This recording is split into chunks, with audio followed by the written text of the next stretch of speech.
Let me explain.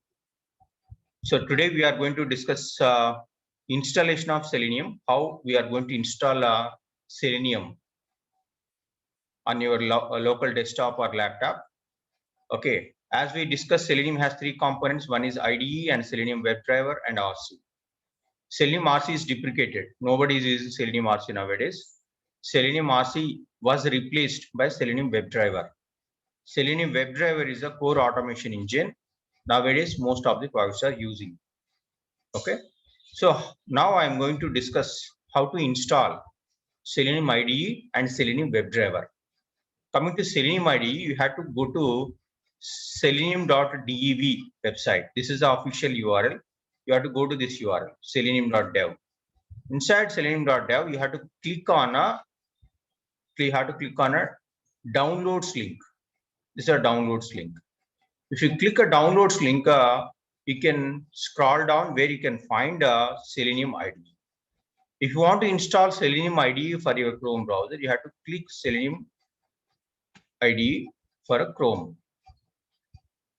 Since I have installed Selenium IDE on my local system, it is showing remove from Chrome. Otherwise, it would be add for Chrome. Add for Chrome. You have to click this button.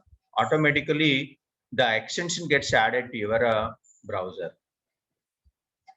How to check whether this extension has been added or not?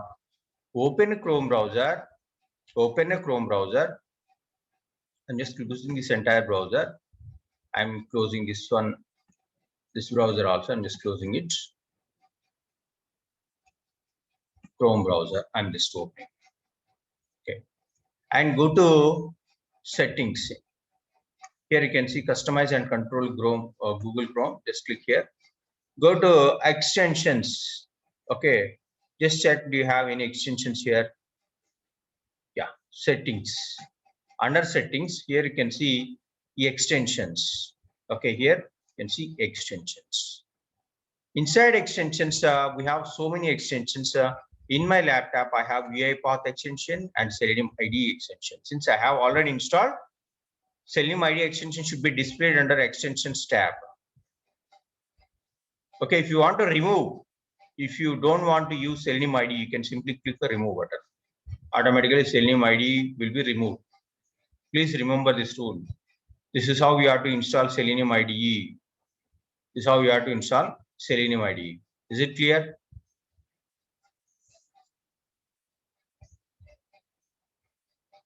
Yeah. And coming to the next very important component called Selenium WebDriver.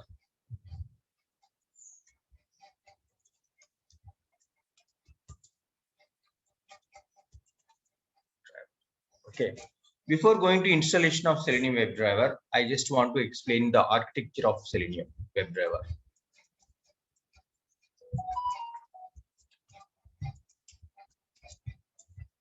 What is the architecture of Selenium WebDriver?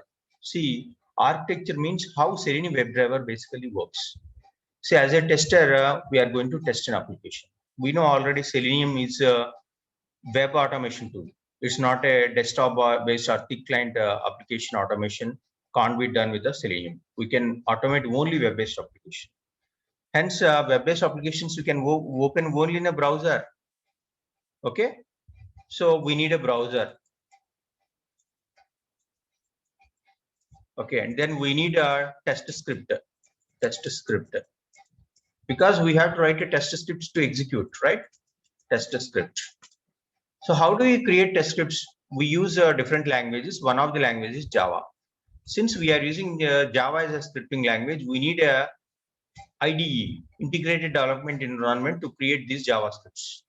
Okay, what are those IDEs? Actually, we can use Eclipse. You can use Eclipse or any IDE to develop test scripts in Java. Clear. Next, what do you need? Browser is there, test scripts are ready, but we have to communicate with the browser, right? So there we need two components. One is a WebDriver standalone server. WebDriver standalone server. Hence, there is a server that establish a communication channel between your test script and the browser. test script,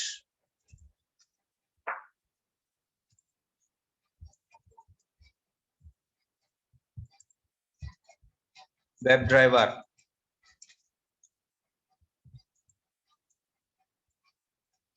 and then browser. Okay, browser. Clear? So there is a communication channel between your test script and browser that will be established by the WebDriver. But these browsers are not a single standalone here. That means each testing requirement is different. For suppose I want to test my application in IE. Okay, I want to test my application in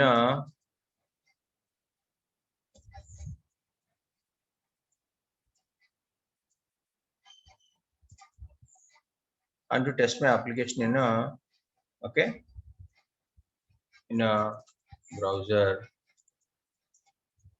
okay, Chrome. Hence we need different browsers, but how this WebDriver communicates, there is a limitation here again. Browser is a WebDriver is a standalone server. We can use this server across the languages, across the browsers, but each browser has its own native methods. Okay, see, IE was developed by Microsoft, Chrome was developed by Google. Similarly, Safari was developed by some other people. Firefox also developed by some other people, right?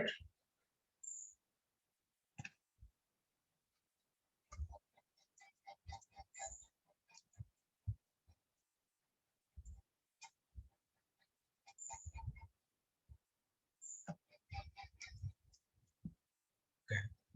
So this we can say Firefox. Hence, how to deal with this actually? How to deal with this? Again, there is another okay API here. So there is an API. There is an API that connects our browser with the WebDriver. Test script is communicated with the WebDriver. WebDriver communicates with the browser directly. But there is a simple API or executable file called a okay browser driver. Browser driver. It might be IE driver or Chrome driver and so on. Clear? Okay. Hence, we need two softwares here. One is actually WebDriver. We need a browser driver. Why browser? So many browsers are there. We can't use a WebDriver alone to communicate with the browser. Each browser is different in its own way.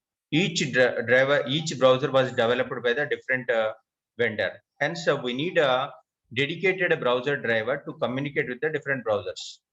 For IE driver, we have a IE driver. For Chrome, we have Chrome driver. Firefox, we have Gecko. We call as actually Gecko driver, and so on.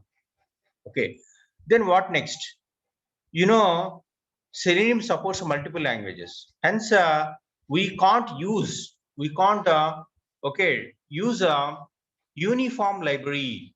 For Java, we need a Java client. Okay, binding language binding library. Language binding library. Nothing, very simple. See, there are so many languages are there: Python, Perl, Ruby, okay, and Java. Different language. These all are different languages. If you take Python, this is a high-level language. Java is not a high-level language. It's a medium-level language. Okay. And coming to Perl, Perl also a different language. Python also a different language. Then how we are going to write the test scripts? For suppose you are using Java, we need a Java supporting library.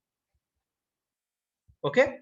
Hence, we need to download a Java library and add these libraries to your project. Then only your project can identify your Selenium scripts. Now, how many softwares required? We need a WebDriver. We need a Chrome driver, browser driver. And then finally, we need a Java client language binding library. These three softwares are required. Okay. And we also required Eclipse to develop our test scripts. And we also required okay browser. We also require browser. Okay, browser, test scripts binding. I mean, test script for test script development, we need a Java, Eclipse. Okay, since we are using Java, we need a JDK should be installed on our system, and Eclipse. Both should be there.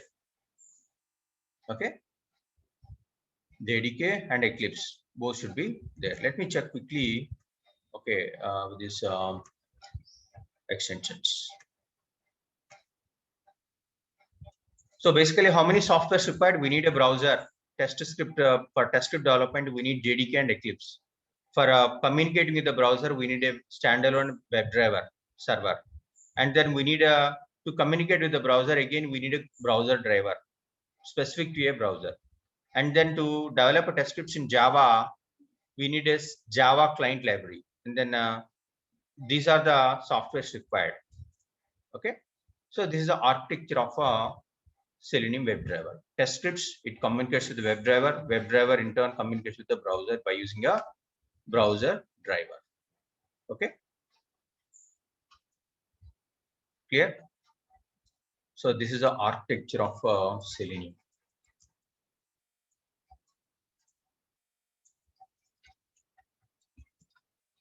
This is the architecture of Selenium.